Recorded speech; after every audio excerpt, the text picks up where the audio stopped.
고대 전쟁을 주제로 다룬 영화 중에 300이라는 영화가 있습니다. 이 영화는 2007년도에 개봉한 영화고, 그 후에 또 300 제국의 부활이라는 제목으로 또 영화가 리메이크가 되었습니다. 이 영화는 그리스 스파르타와 페르시아 간의 전쟁을 다룬 영화입니다. 그리스는 스파르타가 그 당시에 폴리스 중에 가장 강력한 폴리스였고, 이 스파르타를 이끄는 왕은 레오니다스라는 왕이었습니다. 그리고 페르시아 왕은 크세르크세스라는 왕입니다. 우리 성경에는 아하수에르라고 나오는 왕이죠. 이 왕이 10만 대군을 이끌고 그리스를 침공하는데, 이 스파르타의 300 용사와 또 나머지 주변 폴리스의 군대를 합쳐서 약 1000명의 용사들이 이 10만 대군과 싸워서 항전을 벌이는 내용을 다룬 영화입니다. 실제로 크세르크세스는 이 전쟁을 인하여서 많은 피해를 입었고 물러갔습니다. 그리고 1년 뒤에는 이 그리스 연합군대가 힘을 합쳐서 페르시아와 대결을 하고, 이 전쟁으로 인하여서 페르시아는 패배를 하고 더 이상 유럽 진출의 꿈을 접고 말았습니다. 이 두 번의 전쟁이 바로 테르모필레라는 전투며 또 폴리타이아이라는 전투였습니다. 이 두 전투를 통하여서 페르시아는 더 이상 유럽을 침공하지 못합니다. 이 두 전쟁에서 가장 역할을 했던 부대가 바로 300 용사였습니다. 이들이 없다면 아마 페르시아는 그리스를 넘어서 유럽을 정복하였을 것입니다. 하지만 이들의 항전을 통하여서 더 이상 페르시아는 유럽 정복의 꿈을 접고 말았습니다. 오늘 본문에는 기돔과 300 용사에 관한 이야기입니다. 사실은 이 300 용사에 대해서 성경은 용사란 말을 사용하지 않습니다. 좀 쉽게 말하면 기돔과 300명의 군인들이라고 말하는 것이 훨씬 더 정확할 겁니다. 이 300명의 군인들을 향하여서 용사라고 성경은 전혀 표현하지 않습니다. 그리고 이 300명을 이끄는 기드온도 사실은 얼마나 겁쟁이였으며 소심한 사람이었습니까? 여호와의 천사가 큰 용사여 너와 함께 계시도다, 이렇게 말할 때에 기드온은 겨우 밀타작을 포도주 틀에서 숨어서 할 정도의 겁쟁이였습니다. 그리고 여호와의 천사의 말을 듣고 기드온의 반응은 무엇이었습니까? 그는 하나님을 향하여서 원망하여 비난의 말을 쏟아냅니다. 하나님이 함께 하신다면 어떻게 우리 민족이 이런 일이 발생할 수 있습니까? 조상들이 이랬던 그 기적은 왜 나타나지 않습니까? 하나님이 버리신 거 보면 하나님을 떠나신 것입니다. 이렇게 기드온은 여호와의 천사를 향하여 하나님을 원망하며 비난하는 말을 합니다. 그럼에도 불구하고 또다시 하나님께서는 천사를 통하여 말씀합니다. 너는 가서 이 힘으로 이스라엘을 미디안 손에서 구원하라. 내가 너를 보낸 것이 아니냐 라고 말할 때에 기드온은 또 변명을 합니다. 하나님, 우리 집안은 므낫세에서 가장 작은 집안이며 또 나는 우리 집안 중에서 가장 작은 자녀이다 하면서 자신을 할 수 없다고 변명을 합니다. 그래서 또 여호와의 천사는 내가 반드시 너와 함께 하리라. 내가 미디안 사람 치기를 한 사람 치듯 하리라. 그렇게 승리에 대한 약속을 하십니다. 하지만 이러한 약속을 듣고도 기드온은 어떻게 말합니까? 하나님, 정말 내가 하나님께 은혜로 부름받고 정말 하나님 나에게 승리를 주신다면 나에게 표징을 주십시오 라고 말하면서 두 번에 걸쳐서 기드온은 하나님께 표징을 구합니다. 하나님께서는 그 모든 표징을 다 허락해 주시고 기드온을 사사로 부르셨고 또 하나님이 함께 하시고 승리를 주실 것이라는 것에 대해서 분명한 증표를 주셨습니다. 이제 기드온은 나가서 싸우면 됩니다. 두 번의 양털의 심을 통하여서 기드온은 하나님의 약속을 확인하였습니다. 그래서 기드온은 이스라엘 백성들을 소집하였고 기드온을 따르는 수많은 사람들이 드러났습니다. 그리고 그들은 미디안을 공격하기 위해서 나아갑니다. 오늘 1절 말씀 보시면 여룹바알이라 하는 기드온과 그를 따르는 모든 백성이 일찍이 일어나 하룻샘 곁에 진을 쳤고 미디안의 진영은 그들의 북쪽이요 모래산 앞 골짜기에 있었더라 라고 이야기합니다. 기드온과 그를 따르는 모든 백성이 일찍이 일어나서 하룻샘 곁에 진을 쳤다라고 이야기합니다. 그만큼 그들은 이제 각오가 되었습니다. 하나님의 약속의 말씀을 듣고 그들은 이제 싸우려고 일찍이 일어났습니다. 그만큼 그들은 각오를 하고 전열을 다지고 있는 겁니다. 늦게 일어난 것이 아니라 일찍이 일어나서 그들은 각오를 다지고 하룻샘 곁에 진을 쳤습니다. 이 하룻이라는 것은 두려움, 떨림이라는 의미를 가지고 있는 셈입니다. 이 셈에 진을 쳤을 때에 미디안 사람들은 그들의 북쪽과 모래산 앞 골짜기에 진을 쳤습니다. 이들의 군대가 사실은 굉장히 많은 숫자입니다. 나중에 8장 10절 말씀 가보시면 미디안 연합 군대의 숫자가 13만 5천 명이라고 합니다. 13만 5천 명이라는 부대가 또 낙타 부대가 이끌고 많은 진영을 쳤을 때에 이스라엘 백성들 가운데 두려움과 떨림이 있었어요. 그러므로 하나님께서 무슨 말씀하시는가 하면 2절 3절에서 기드온을 향하여서 너희 가운데 두려워 떠는 사람들을 보내라 하고 명령합니다. 2절 3절 보십시오. 여호와께서 기드온에게 이르시되 너를 따르는 백성이 너무 많은즉 내가 그들의 손에 미디안 사람을 넘겨주지 아니하리니 이는 이스라엘이 나를 거슬려 스스로 자랑하기를 내 손이 나를 구원하였다 할까 함이니라. 이제 너는 백성의 귀에 외쳐 이르기를 누구든지 두려워 떠는 자는 길라산을 떠나 돌아가라 하시니 이에 돌아간 백성이 2만 2천 명이요 남은 자가 10,000명이었더라. 처음에 모였던 사람 숫자가 3만 2천 명이었습니다. 3만 2천 명인데 하나님 보시기에 무엇을 말씀합니까? 숫자가 너무 많다.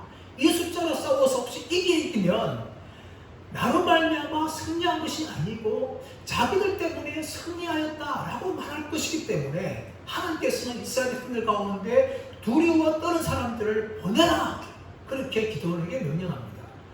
그렇게 두려워 떠는 자가 바로 2만 2천 명이었습니다. 3만 2천 명 되었을 때 기드온 가운데 그래도 생각했을 거예요. 비록 저들은 많고 14만 5천 명이지만 우리는 그들의 4분의 1 정도밖에 되지 않는다. 그러나 할만하지 않느냐? 그렇게 기드온도 생각을 했을 겁니다. 사실 군사학적으로 볼 때에 수비와 공격하는 숫자가 1대3이 되어야지만 공격하는 사람들이 승리할 수가 있는 거예요. 지금 상황은 1대3입니다. 그럼 미디안 측에서 승리할 가능성이 더 높은 거죠. 하지만 기드온도 자신의 군사가 3만 1,000명이 되기 때문에 그래도 할만하다. 그런 마음을 가지고 있을 때였습니다. 그때 하나님께서 숫자가 너무 많으니까 두려워 떠는 2만 2천 명을 돌려보내라. 이제 10,000명이 남았어요. 그래도 10,000명은 두려워 떠는 사람들이 아닙니다. 기도 마음 가운데는 그래 이제 우리 가운데 2만 2천 돌아가는 자들이지만 그들은 다 두려워 떠는 자였다. 하지만 나한테 용감한 자 10,000명이 남지 않았느냐 하면서 기드온이 그래도 이 전쟁에 대한 희망을 가지고 있었습니다. 그때 또 하나님께서 말씀하시죠. 4절에서 6절 말씀 보시면 하나님이 무슨 말씀하시는가 하면 아직도 숫자가 많은데 너희 가운데 사람들을 돌려보내라면서 하나님이 시험을 합니다. 4절 이하의 말씀 보시면 여호와께서 또 기드온에게 이르시되 백성이 아직도 많으니 그들을 인도하여 물가로 내려가라. 거기서 내가 너희를 위하여 그들을 시험하리라. 하나님께서 검증을 하시겠다는 거예요. 그 검증 시험이 뭡니까? 4절 이하의 쭉 말씀 보시면은 내가 누구를 가리켜 내게 이르기를 이 사람이 너와 함께 가리라 하면 그는 너와 함께 갈 것이요 내가 누구를 가리켜 내게 이르기를 이 사람은 너와 함께 가지 말 것이라 하면 그는 가지 말 것이니라 하신지라.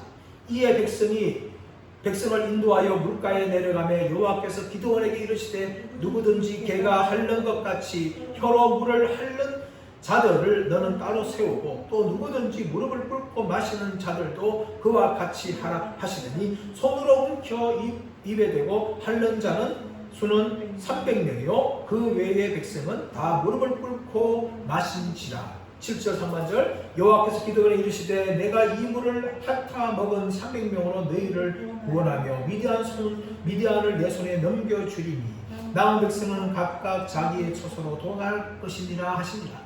하나님께서 시험을 하시는데 그 시험이 무엇인 다음에 물가에 들어가서 어떤 사람들은 손으로 개같이 핥아 먹는 사람 있고 또 어떤 사람들은 무릎을 꿇고 이 물을 먹었습니다. 근데 무릎을 꿇고 물을 먹는 사람들이 숫자가 9,700명이고 손으로 핥아 개같이 먹는 사람들이 300명이었어요. 하나님께서 바로 무릎을 꿇고 먹는 9,700명을 돌려보내라. 그리고 물을 핥아 먹는 사람들만 하나님께서 군사를 뽑으셨는데 그 숫자가 300명입니다. 300명이 누구냐에 대해서 사실 지금까지 많은 학자들이 여기에 대해서 이야기하였습니다. 이 300명은 용감한 사람들이다. 물을 먹으면서도 한 손은 물을 옮기면서도 한 손은 창을 들고 있는 사람들이다 하면서 이 300명이 왜 뽑히게 되었는가에 대해서 많은 주장들을 하였습니다. 그러나 여러분, 하나님께서 이 300명을 뽑으신 이유는 그런 이유들이 아니에요. 성경은 사실 그런 부분에 대해서 이야기하고 있지 않습니다. 5절 말씀 보시면 혀로 물을 핥는 자들을 너는 따로 세우고 라고 이야기합니다. 개가 같이 혀로 물을 핥는 자들이라고 이야기하면서 6절에서는 또 뭐라 말하는가 하면 손으로 움켜 입에 대고 핥는 자라고 이야기하고 있어요. 그래서 이들의 자세가요, 사실은 정확히 어떤 자세인지에 대해서 모호하고 혼란스럽습니다. 그러니까 개처럼 물을 하는 사람이 아니고 또 손으로 움켜서 또 하는 사람에 표현하듯이 이 사람들의 자세가 어떤 자세였는지에 대해서 성경은 사실 정확하게 명확하게 표현하지 않습니다. 모호해요. 이런 사람 따라가기가 참 힘든 자세예요. 근데 이런 자세를 취한 사람들을 향하여서 칭송하면서 이 사람들은 용감한 사람이다, 한 손은 창을 들고 한 손은 물을 먹는 사람들이다, 이렇게 이 사람들을 칭찬하는 그런 분들이 많습니다. 하지만 성경은요, 이 300명에 대해서 전혀 그런 칭찬을 하고 있지 않습니다. 그들의 자세도 모호하고 불분명해요. 그런데 여기서 중요한 것은 무엇입니까? 하나님의 판단입니다. 내가 너에게 말한 사람을 너는 뽑고 내가 너에게 말한 사람을 돌려보내라. 기준은 이 300명이 어떤 자세를 취했느냐, 돌아온 사람들이 어떤 자세를 취했는가 아니라 하나님께서 하신 판단이에요. 또 한 가지 무엇인가 하면 하나님께서는 적은 숫자를 뽑기를 원했다는 것입니다. 반대로 여러분, 무릎을 꿇고 물을 먹는 사람이 300명이었다면 하나님은 그 사람들을 뽑았을 거예요. 97,000명을 돌려보낸 이유가 뭔가 하면 아직도 숫자가 많다는 거예요. 하나님은 적은 숫자를 통하여서 남기고 기드온과 함께 싸우기를 원하시고 그 일을 통해서 무엇을 드러내는가 하면 하나님께서 이 전쟁에 승리케 하시구나 라는 것을 기드온과 이스라엘 백성들이 알게 하기 위해서 하나님이 300명을 뽑으신 겁니다. 여기에 이유가 있는 거예요. 근데 여러분, 기드온 편을 생각해 보십시오. 처음에는 32,000명이었습니다. 미디안 군대에 비하면 4분의 1이었기 때문에 할만하다 라고 생각했죠. 하나님께서 또 22,000명을 보냈습니다. 10,000명이 남았어요. 기도는 그래도 10,000명은 용감한 자들이니까 할만하다 그렇게 생각했는데 하나님이 또 숫자가 많다는 거예요. 그래서 어떻게 합니까? 이제 300명만 남기고 다 돌려보냈습니다. 여러분, 그때 기도의 마음이 어땠을까요? 아마 절망적이었을 겁니다. 이제는 더 이상 전쟁에서 희망이 없겠구나. 32,000명 남았을 때는 그래도 할만했는데 10,000명이 남았을 때도 그래도 이들은 용감한 자니까 두 년째는 다 돌아보려고 남은 자들이니까 전쟁을 할 만할 거야 그렇게 생각했지만 아예 하나님께서는 그 희망조차 다 끄끄리면서 97,000명을 9,700명을 돌려보내고 겨우 300명만 남겨두었습니다. 이런 상황에서 기도원은 너무나 절망적이었어요. 그러나 여러분, 그때 하나님께서는 일하셨습니다. 절망적인 그 상황 속에서 기도원이 아무런 전쟁에 희망이 없는 그 상황 속에서 하나님께서는 기도원과 300명의 군사들을 통하여서 미디안 군대 13만 5천 명을 물리치는 이런 놀라운 일을 하셨다는 것입니다. 사랑하는 여러분, 이것이 하나님의 일하시는 때입니다. 하나님은 언제 일하십니까? 우리 인간적으로 생각할 때에 전혀 희망이 없고 소망이 없는 그 상황 때에 바로 하나님께서 일하시는 때라는 것을 여러분 믿으시기를 간절히 바랍니다. 우리 인간이 힘이 있고 우리 인간이 어떻게 할 수 있는 방법이 있을 때에 하나님은 일하시지 않습니다. 그러면 인간만 높아지는 거예요. 하나님 일하시는 때는 인간적으로 볼 때에 전혀 희망이 없을 때에 소망이 없을 때에 하나님께서 일을 하십니다. 그러면 아브라함을 보십시오. 아브라함이 언제 이삭을 낳았습니까? 75세 때였습니까? 그때는 그래도 희망이 있었습니다. 아직까지 소망이 있었어요. 86세 때였습니다. 그때는 하갈을 통하여서 이스마엘을 낳았습니다. 그때도 아니었습니다. 하나님께서 사라의 태를 여시고 아브라함을 통하여 이삭을 낳게 하신 때는 인간적으로 생각했을 때에 아무런 희망이 없을 때였습니다. 아브라함 99세 때, 사라 90세 때에 천사가 방문하여서 내년 이맘때에 너에게 아들이 있으리라 하나님이 그렇게 말씀하셨습니다. 그 말씀 들었던 사람은 내 경수가 끊은 지 오래됐는데 어떻게 내가 아들을 낳을 수 있겠느냐 하면서 웃고 말았습니다. 또 아브라함도 전혀 믿지 않았습니다. 그럴 때 하나님께서는 사라의 태의 문을 열어주셨어요. 아브라함이 100세 때에 이삭 아들을 낳게 하셨습니다. 여러분 출애굽 보십시오. 하나님이 10가지 재앙을 통하여서 이스라엘 백성들을 구원하셨습니다. 그들은 애굽을 빠져나와서 광야를 지나서 홍해 앞에 이르렀습니다. 홍해가 떡 버티고 있었습니다. 뒤에는 애굽의 군대가 무섭게 추격하고 있었습니다. 그 상황 속에서 이스라엘 백성들은 절망할 수밖에 없었습니다. 뒤에는 애굽의 군대가 쫓아오고 있고 앞에는 홍해가 가로막혀 있고 모세야 모세야 우리를 죽이려고 이곳에 인도했느냐. 이스라엘 백성들이 모세를 향하여 원망하고 하나님을 향하여 원망합니다. 그때 하나님께서 모세를 통하여서 놀라운 기적을 행하셨습니다. 0%의 가능성 밖에 없었던 그 상황 속에서 하나님께서는 홍해를 가르셔서 홍해에 길을 내시고 이스라엘 백성들을 건너가게 하셨습니다. 모두가 다 절망적이고 모두가 다 희망이 없다고 말하는 그때에 하나님께서는 인간이 생각지 못한 방법으로 이스라엘 백성들을 구원하시는 그 놀라운 일을 행하셨던 것입니다. 왜 하나님 이렇게 일을 하십니까? 바로 그럴 때에만 하나님께서 이 일을 하셨구나 라고 우리가 고백할 수 있고 모든 영광을 하나님께 돌리게 되는 것입니다. 우리 인간이 조금이라도 힘이 남아있고 우리 인간의 능력이 있어서 그 일을 하게 되어지면 태생적으로 교만한 우리 인간들이 어떻게 합니까? 그래도 내가 좀 했지. 겉으로는 하나님의 은혜라고 고백합니다. 하지만 속으로는 그래도 내가 능력 있어 일을 했지. 이것이 인간의 모습이에요. 하나님 그것을 기뻐하지 않습니다. 하나님이 인간이 조금이라도 교만하지 않도록 하나님께서는 우리 인간이 완전히 절망적일 때 희망이 없다고 말하는 그때에 하나님께서 일을 하심을 통하여 인간을 교만치 않게 하시고 모든 영광을 하나님께 돌리게 하십니다. 이것이 바로 하나님께서 기드온에게 300명을 남겨두신 이유입니다.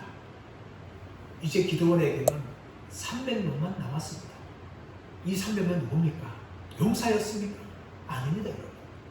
성경은 전혀 이 기드온의 300명의 북대를 향하여서 용사라고 표현하지 않습니다. 물론 그들은 용감했던 남았던 몇몇 주 남았습니다. 하지만 그들이 훈련을 열심히 받아서 우수한 군인이 되어서 착출되고 선발된 사람들이 아닙니다. 성경을 보십시오.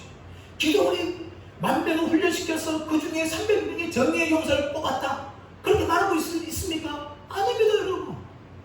그리고 이들은요, 물을 먹는 자세도 그냥 자기가 오래 산 거예요, 여러분. 어떤 사람은 물을 떠가지고 개처럼 하는 사람이 있었고, 어떤 사람은 높하게 또 무릎을 꿇고 물을 벌거벗는 사람이 있었어요. 그냥 자신이 하고 싶은 대로 그렇게 한 겁니다. 그런데 하나님께서는 그렇게 먹는 사람이 적은 숫자니까 300명을 뽑으신 거예요. 그뿐만 아니라 이제 10,000명 중에서 9,700명이 더 나왔습니다. 300명만 남았어요. 그 남은 그들이 어떻게 요구할 수 있을까요? 어떻게 우리가 300명, 지금 32,000명의 1%밖에 남지 않았고 99% 돌아간 그 상황 속에서 무슨 300명이 용감을 발휘해가지고 미디안 13만 5천 명을 대항하여 싸울 수가 있겠습니까? 그들도 마음에 그런 마음이 생겼을 거예요. 나도 저들처럼 돌아가고 싶은데 왜 여기 남게 되었나? 그런 두려운 마음이 생기지 않았을 것입니까? 그들을 보는 기도 마음 가운데도 두려움이 있었을 것입니다. 하나님이 그 마음을 아셨어요. 그래서 기드온에게 무슨 말씀하십니까? 기드온에게 대한 승리에 대한 약속을 하나님이 증거로 주십니다. 그 증거가 뭡니까? 9절 이하에서 말씀 보시면 기드온과 부하를 보내서 미디안 군대의 말을 통하여 하나님의 승리의 증거를 주십니다. 9절 말씀 보십시오. 그 밤에 여호와께서 기드온에게 이르시되 일어나 진영으로 내려가라. 내가 그것을 내 손에 넘겨 주었느니라. 만일 내가 내려가기를 두려워하거든 내 부와 불화와 함께 그 진영으로 내려가서 그들이 하는 말을 들으라. 그 후에 내 손이 강하여져서 그 진영으로 내려가리라 하시니. 여러분, 하나님은 언제 기드온에게 승리에 대한 이 증거를 주십니까? 기드온이 두려워하고 있을 때입니다. 9,700명이 돌아가고 이제 300명은 남았을 때에 기드온도 두려워하고 300명도 두려워할 때에 하나님이 즉시 기드온에게 승리에 대한 증거를 주시죠. 9절 초반에 말씀 보시면 그 밤에라고 이야기하고 있어요. 하나님은 기드온을 위로한 데 있어서 나중에 위로한 것이 아니었습니다. 기드온이 두려운 때에 바로 즉시 그 밤에 하나님께서 기드온에게 말씀하시고 승리에 대한 증거를 주신 것입니다. 사람 여러분, 우리가 두려워할 때 하나님은 어떤 분이십니까? 하나님 우리를 적극적으로 위로하시고 우리를 격려하실 분인 줄 믿습니다. 여호수아를 보십시오. 여호수아가 모세가 죽은 후에 어떻게 내가 이스라엘 백성들을 이끌어갈 수 있을까? 라고 두려워할 때에 하나님은 세 번씩이나 여호수아를 향하여 강하고 담대하라, 강하고 담대하라, 강하고 담대하라 라고 여호수아를 격려하셨습니다. 마찬가지로 기드온을 향하여 기드온이 두려워할 때에 그 밤에 여호와께서 기드온에게 말씀하심을 통하여 증거를 주시고 있습니다. 바로 기드온이 그 하나님의 말씀을 듣고 기드온은 내려가고 있습니다. 11절 중반절 말씀 보시면 기드온이 이에 그의 부하 부라와 함께 군대가 있는 진영 근처로 내려간즉 미디안과 아말렉과 동방의 모든 사람들이 골짜기에 누웠는데 메뚜기 많은 수와 같고 그들의 낙타수가 많아 해변에 모래가 많은 같은지라. 여러분, 기드온이 내려갔는데 하나님의 정비를 얻기 위해서는 기드온이 부하를 데리고 어디를 가야 돼요? 진영 깊숙이 내려가야 되잖아요. 그런데 기드온은 여전히 두려움 가운데 있었어요. 어디가 내려갑니까? 진영 근처까지 내려갑니다. 진영 근처까지 내려가서 보니까 이 미디안 진영이 얼마나 많은 군대가 많은지, 이 미디안과 아말렉과 동방의 모든 사람들이 누웠는데 골짜기에 가득하게 누웠는데 메뚜기의 많은 수와 같았고 그들이 입고 낙타 부대도 해변에 모래처럼 많다라고 이야기합니다. 나중에 우리가 말씀을 살펴보지만 8장 10절에서는 13만 5천 명이라는 이 미디안의 연합 군대가 그렇게 지나치고 자고 있었어요. 그 순간에 기드온과 부라는 보초들의 대화를 듣습니다. 13절 14절 말씀 보십시오. 기드온이 그곳에 이른즉 어떤 사람이 그의 친구에게 꿈을 말하여 이르기를 보라, 내가 한 꿈을 꾸었는데 꿈에 보리떡 한 덩어리가 미디안 진영으로 굴러들어와 한 장막에 이르러 그것을 쳐서 무너뜨려 위쪽으로 엎으니 그 장막이 쓰러지더라. 그의 친구가 대답하이르되 이는 다른 것이 아니라 이스라엘 사람 요아스의 아들 기드온의 칼이라. 하나님이 미디안과 그 모든 진영을 그의 손에 넘겨주셨느니라. 한 사람이 꿈을 꾸지요. 꿈을 꾸는데 보리떡 한 덩이에 물러와서 미디안 진영에 들어와서 쳐서 무너뜨리는 그런 걸 보여줍니다. 그러니까 그 꿈을 든 사람이 뭡니까? 아, 이것은 요아스의 아들 기드온의 칼이다. 하나님이 미디안과 그의 모든 진영을 그의 손에 넘겨주셨느니라. 여러분, 기드온과 300명의 군인이 공격하지 않았는데 하나님이 이미 미디안 사람들 가운데 있는 이 공포심에 대해서 기드온에게 알게 합니다. 이렇게 미디안 군대가 13만 5천 명이 되는 어마어마한 부대였습니다. 근데 그들 가운데 뭐가 있었습니까? 이스라엘 백성들이 알지 못하는 두려움이 있었어요. 하나님께서 여호와와 그의 백성을 통하여서 우리를 이길 것이다. 여러분, 왜 이런 두려움이 생겼을까요? 추측을 해보면요, 이미 이스라엘 사사의 역사는 뭡니까? 하나님께서 승리케 하신 역사였어요. 온니엘을 통하여서, 엘소를 통하여서, 상가를 통하여서, 드보라와 바락을 통하여서 이스라엘을 괴롭혔던 이방 민족들을 하나님이 쳐서 물리치는 그런 역사들이 있었어요. 아마도 미디안 사람들이 이 소식을 들었을 것입니다. 마치 이스라엘 백성들이 여리고 땅을 정탐할 때에 락을 통하여서 여리고 사람들 가운데 있는 두려움을 듣게 하였듯이 하나님께서는 미디안 군대를 통하여서 이 두 사람을 통하여서 기드온에게 미디안 군대가 가지고 있던 두려움을 알게 하셨습니다. 아, 미디안 사람들도 하나님께서 기드온과 그의 백성을 통하여 이기게 할 것이라는 것을 알고 있었구나 하는 것을 알게 됩니다. 그리고 반응이 무엇입니까? 15절 말씀 보시면 기드온이 그 꿈과 해몽하는 말을 듣고 경배하며, 여러분, 그제서야 하나님께 경배하였습니다. 여호와의 천사를 통하여 그렇게 말씀하셨는데, 또한 하나님께서 두 번에 걸쳐서 하나님의 징표를 보여주셨는데 기드온은 경배하지 않았습니다. 그러나 여러분, 그제서야 미디안 군대 두 사람의 말을 듣고 기드온은 하나님께 경배합니다. 여러분, 이것이 얼마나 어리석고 불신앙의 기드온의 모습입니까? 이제 기드온은 돌아가서 이스라엘 백성들을 향하여 말합니다. 일어나라, 여호와께서 미디안과 그 모든 진영을 너희 손에 넘겨주셨느니라. 여러분, 이제 기드온은 믿음을 가지고 이스라엘 백성들을 향하여 일어나라 라고 외칩니다. 여호와께서 미디안과 그 모든 진영을 우리의 손에 넘겨주셨다. 그렇게 여러분, 기드온이 외칩니다. 이렇게 기드온이 변하고 이제 이스라엘 백성들은 기드온과 함께 나아갑니다. 여러분, 16절 이하에서 말씀 보시면 기드온이 작전 명령하죠. 16절, 17절에서는 이렇게 작전 명령을 합니다. 300명을 세대로 나누어 각 손에 나팔과 빈 항아리 들고 항아리 안에는 횃불을 감추게 하고 그들에게 이르되 너희는 나만 보고 내가 하는 대로 하되 내가 그 진영 근처에 이르러서 내가 하는 대로 너희도 그리하라 라고 이야기합니다. 300명을 여러분 100명씩 다 나누었어요. 그리고 100명 속에는 각 손에는 나팔과 빈 항아리와 횃불을 들게 하였어요. 횃불은 밝기 때문에 드러나기 때문에 항아리 안에 감추었지요.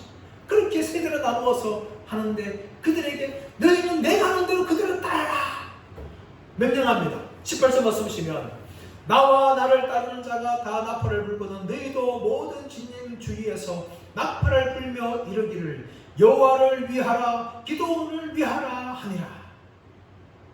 여러분, 기드온은 이렇게 자신을 따라하고 이야기합니다. 나팔을 불고 기드온을 여호와를 위하라 기드온을 위하라. 이 그대로 따라하게 되어지는 겁니다. 여러분, 그런데 18절 말씀 보시면 외치는 소리가 무엇을 외칩니까? 여호와를 위하라 기드온을 위하라. 여러분, 그런데 여기서 문제가 무엇일까요? 기드온을 위하라가 왜 들어가야 될까요? 분명히 하나님께서 2절에서도 계속해서 300명 남기신 이유가 뭔가 하면 숫자가 많기 때문에 내가 교만해지기 때문이다 하면서 하나님께서 영광만 받기를 원하셨는데 기드온을 어떻게 합니까? 여호와를 위하라 기드온을 위하라면서 하나님만이 영광을 받는 그 통해서 자신의 이름을 은근슬쩍 강조하며 높이고 있습니다. 그리고 이것은요, 자신이 왕이 되고자 하는 보이지 않는 시도입니다.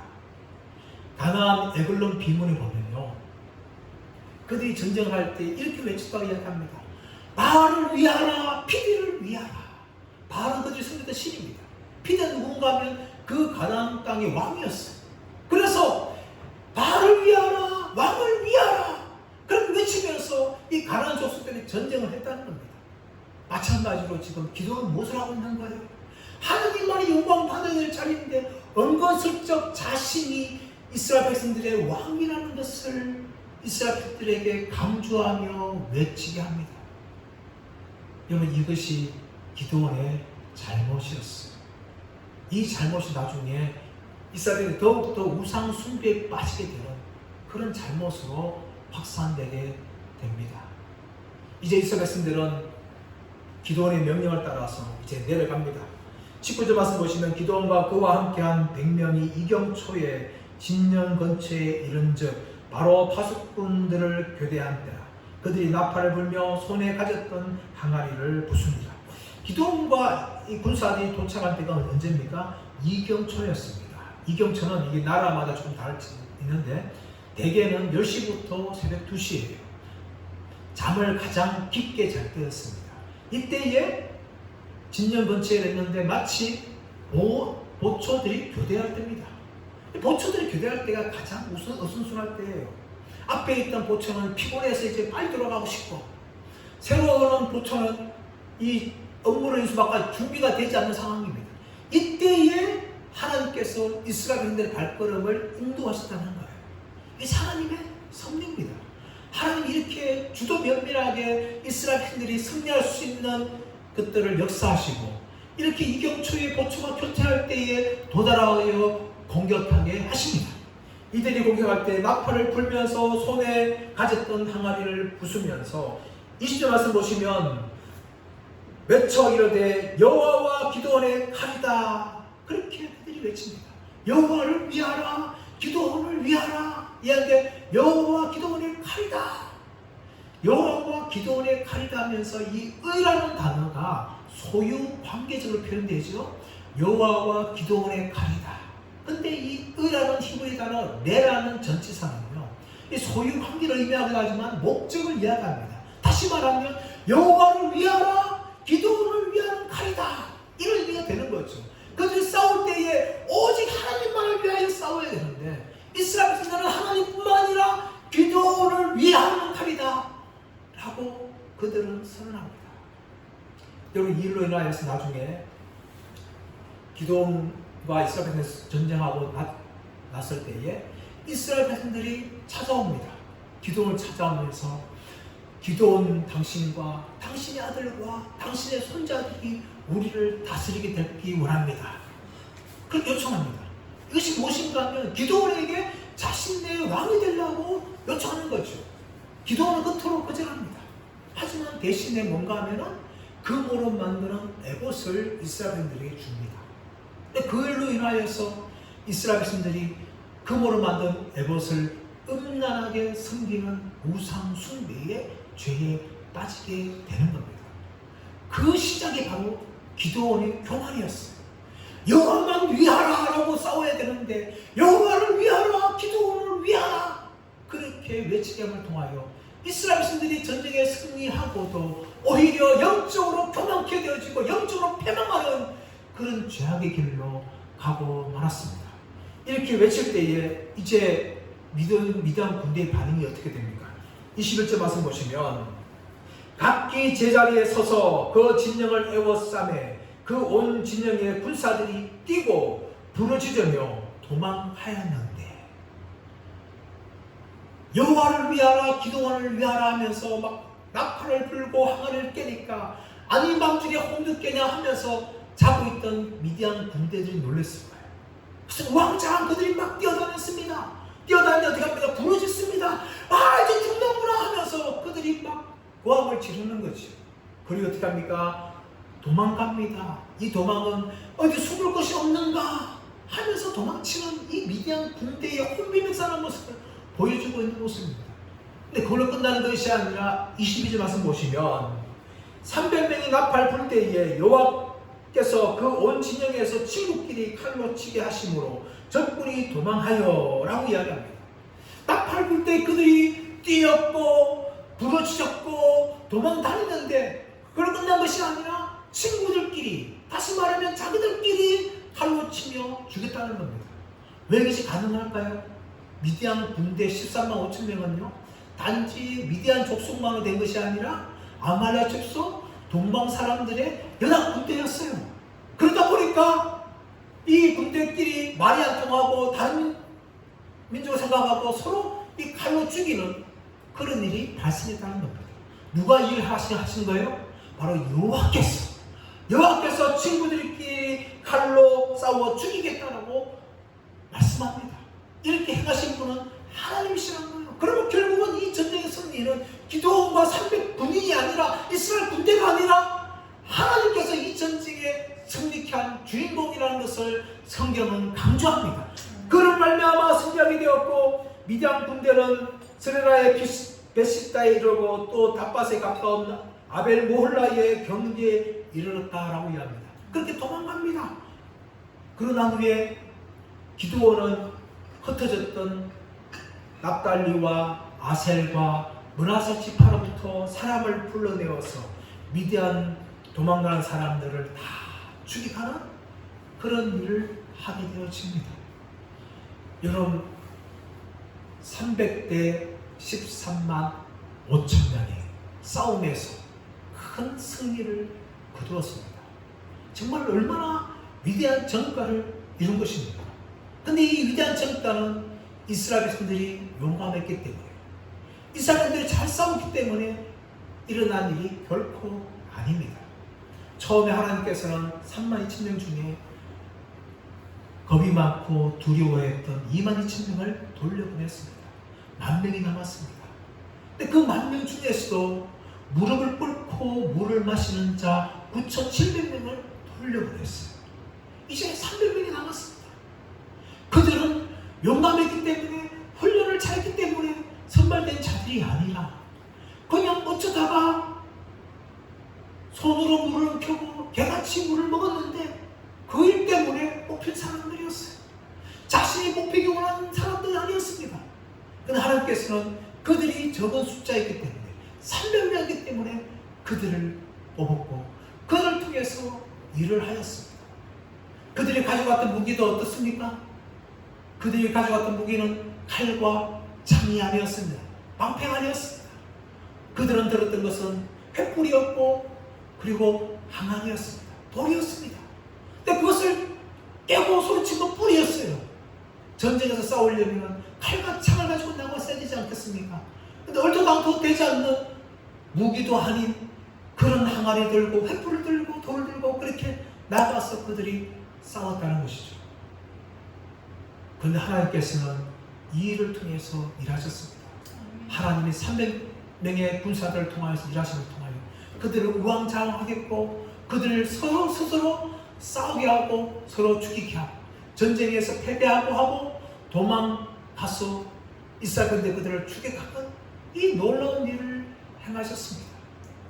그런 300대 13만 5천 명, 처음에는 정말 하나만은 전쟁이었습니다. 이 불가능의 전쟁을 하나님께서는 승리케 하셨고 하나님만이 영광 받기를 원하셨습니다. 사랑 여러분, 우리가 인생을 살아갈 때에 종종 하나님께서는 우리가 불가능한 일, 우리의 힘으로 감당하지 못한 일에 우리를 던질 때가 있습니다. 사방팔방으로 우리의 적들이 가득 찬 상황에 우리를 던집니다. 그때 여러분 우리는 다윗처럼 고백하며 나아가야 될 줄 믿습니다. 시편 3편 말씀 보시면 다윗이 이렇게 고백을 합니다. 여호와여 나의 계적이 어찌 그리 많은지 일어나 나를 치는 자가 많으니이다. 많은 사람이 나를 대적하여 말하기를 그는 하나님께 구원을 받지 못한다 하나이다. 여러분 다윗의 주위에 많은 수많은 대적들이 둘러싸이고 그가 더 이상 피할 데가 없을 때가 있었습니다. 그때 다윗이 3절에서 이렇게 고백을 합니다. 여호와여 주는 나의 방패시요 나의 영광이시요 나의 머리를 드시는 자신이다. 하나님이 나의 방패시며 나의 영광이시고 나의 머리를 드는 자입니다 라고 고백하면서 6절에서 그의 믿음을 더욱더 고백합니다. 6절 말씀 보시면 천만인이 나를 애워싸 진친다 하여도 나는 두려워하지 아니하리이다. 할렐루야. 여러분, 다윗이 10,000명의 자신을 둘러싸다 한다 할지라도 그는 결코 두려워하지 않는다 라고 말합니다. 그 이유는 하나님이 나의 방패시며 나의 영광이시고 나의 머리를 드시는 자, 다시 말하면 나를 승리케 하게 하시는 분이라는 것을 다윗이 믿었기 때문입니다. 여러분, 이 믿음의 고백을 누가 했습니까? 바로 마르틴 루터가 보름스 공회에 소집당했을 때 이야기하였습니다. 그는 보름스 공회에 소집을 당합니다. 그는 그 공회에 참석하면 자신이 죽을 수 있다는 것을 알고 있었습니다.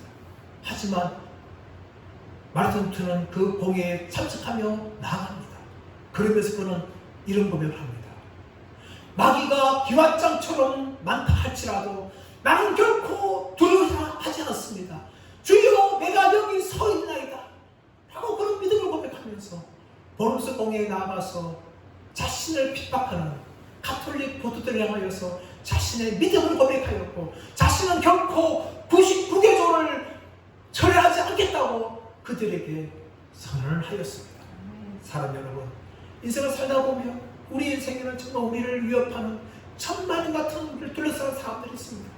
여러분, 결코 그때 두려워하지 마십시오. 하나님이 우리의 방패가 되시고 우리의 영광이 되시고 우리 함께 하시고 우리를 승리케 할 줄 믿습니다. 저와 여러분이 어떤 상황 속에서 다윗처럼 믿음을 가지고 나아감을 통하여 하나님의 승리를 경험하시는 믿음의 사람들 되시기를 예수님의 이름으로 축원합니다.